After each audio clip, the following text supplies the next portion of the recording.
ಸಮುದ್ರ ದಡದಲ್ಲಿ ಭಕ್ತಾದಿಗಳು ಅವರವರ ಇಷ್ಟದಂತೆ ಪೂಜೆಗಳನ್ನ ನೆರವೇರಿಸಿ ದೇವರಿಗೆ ಭಕ್ತಿಯಿಂದ ದೀಪ ಹಚ್ಚಿ ಅಲಂಕಾರ ಮಾಡಿ ಸಮುದ್ರದ ಮರುಳಿನ ಮೇಲೆ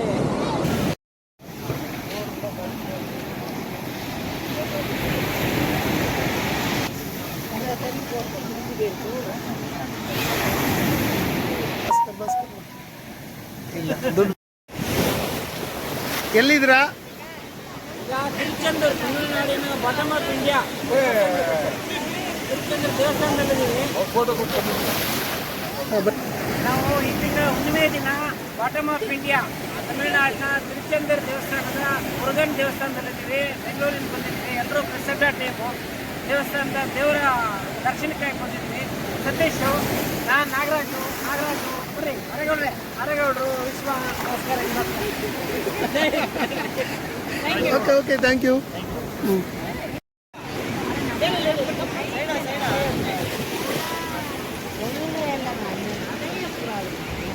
ಅಲ್ಲ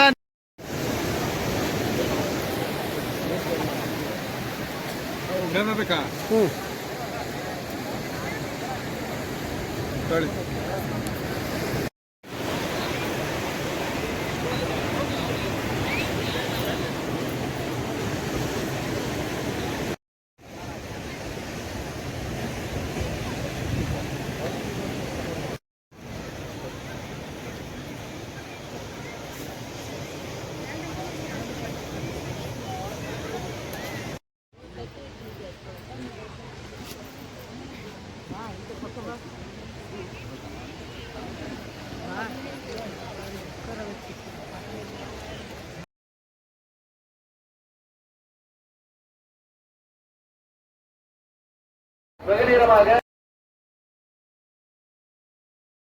ನನ್ನ ಹೆಸರು ನಾಗರಾಜ್, KS ನಾಗರಾಜ್ ಅಂತ, ಬೆಂಗಳೂರಿಂದ.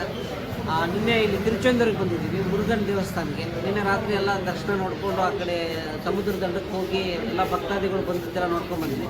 ಇವತ್ತು ಬೆಳಗಿನ ಜಾವ 3-3:30 ಹೋಗಿ ದೇವ್ರ ದರ್ಶನಕ್ಕೆ ಕ್ಯೂವಲ್ಲಿ ನಿಂತು ಒಳ್ಳೆ ದರ್ಶನ ಮಾಡ್ಕೊಂಡು ಬಂದಿದ್ವಿ. ನಮಗೆಲ್ಲ ಇಲ್ಲಿ ಪ್ರತಿ ಸಲ ಹುಣ್ಣಿಮೆಗೆ ಬರ್ತಾ ಇರ್ತೀವಿ. ನಮ್ಮನ್ನೆಲ್ಲ ಕರ್ಕೊಂಬರೋರು ನಮ್ಮ ನಾಯಕರಾದಂಥ ಗುರುಸ್ವಾಮಿ ಅವರು, ಭಾಷಾಬಾಯಿ. ನನ್ನ ಹೆಸರು ಭಾಸ್ಕರ್ ಅಂತ, ಬೆಂಗಳೂರಿಂದ. ಇದು ತಿರುಚೆಂದೂರು ಅಂತ ಅರುಪಡಿ ವೀಡು ಅಂತ ಸುಬ್ರಹ್ಮಣ್ಯ ಸ್ವಾಮಿಗೆ 6 ಒಂದು ದೇವಸ್ಥಾನ ಇದೆ, ಪ್ರಸಿದ್ಧವಾದ ದೇವಸ್ಥಾನ.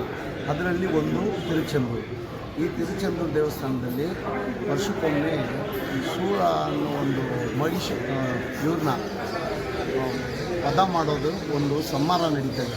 ಆ ಸಂಹಾರದಲ್ಲಿ ಲಕ್ಷಾಂತರ ಜನ ಪಾಲ್ಗೊಳ್ತಾರೆ. ಇಲ್ಲಿ ತುಂಬ ಅದ್ಭುತವಾದ ಒಂದು ದೇವಸ್ಥಾನ. ಸಮುದ್ರದ ಪಕ್ಕದಲ್ಲೇ ಇದೆ.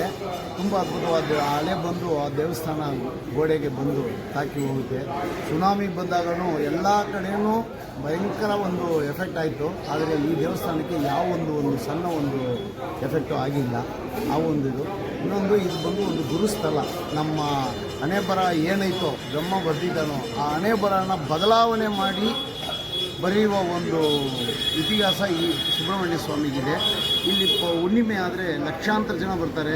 ಆ ಸಮುದ್ರದ ಒಂದು ಇದರಲ್ಲಿ ಮಲಗಿರ್ತಾರೆ. ಎಲ್ಲ ನೈಟ್ ಅಲ್ಲಿ ಮಲಗಿ ಸಮುದ್ರದಲ್ಲಿ ಸ್ನಾನ ಮಾಡಿ ಆಮೇಲೆ ಒಂದು ನಾಳಿ ಕಿಣರು ಅಂತ ಇದೆ. ಆ ಬಾವಿ ಬಂದು ಸುಬ್ರಹ್ಮಣ್ಯ ಸ್ವಾಮಿಯ ವೇಲಿಂದ ಇದು ಮಾಡಿದಾಗ ಅಲ್ಲಿ ಆ ಬಾವಿ ಉದ್ಭವ ಆಗಿದೆ. ಸಮುದ್ರದ ಪಕ್ಕದಲ್ಲೇ ಇರೋದ್ರಿಂದ ಆ ಬಾವಿಯಲ್ಲಿ ಒಳ್ಳೆ ನೀರಿರುತ್ತೆ, ಸಮುದ್ರದಲ್ಲಿ ಉಪ್ಪು ನೀರಿರುತ್ತೆ ಅಂತ ಒಂದಿದು. ಅದರಲ್ಲಿ ಸ್ನಾನ ಮಾಡಿ ಆಮೇಲೆ ಹೋಗಿ ದರ್ಶನ ಮಾಡಬೇಕು. ಇಲ್ಲಿ ದರ್ಶನಕ್ಕೋಸ್ಕರ ಲಕ್ಷಾಂತರ ಜನ ಕಾಯ್ತಾ ಇರ್ತಾರೆ. ಈ ಹುಣ್ಣಿಮೆ ತುಂಬ ವಿಶೇಷ. ಎಲ್ಲರೂ ಬನ್ನಿ, ನೀವು ಬೇಡ್ಕೊಂಡಿದ್ದು ಖಂಡಿತ ನಡೀತದೆ ಹಂಗೆ ಅಂತ ಹೇಳಿ ಥ್ಯಾಂಕ್ ಯು. ನಮಸ್ತೆ.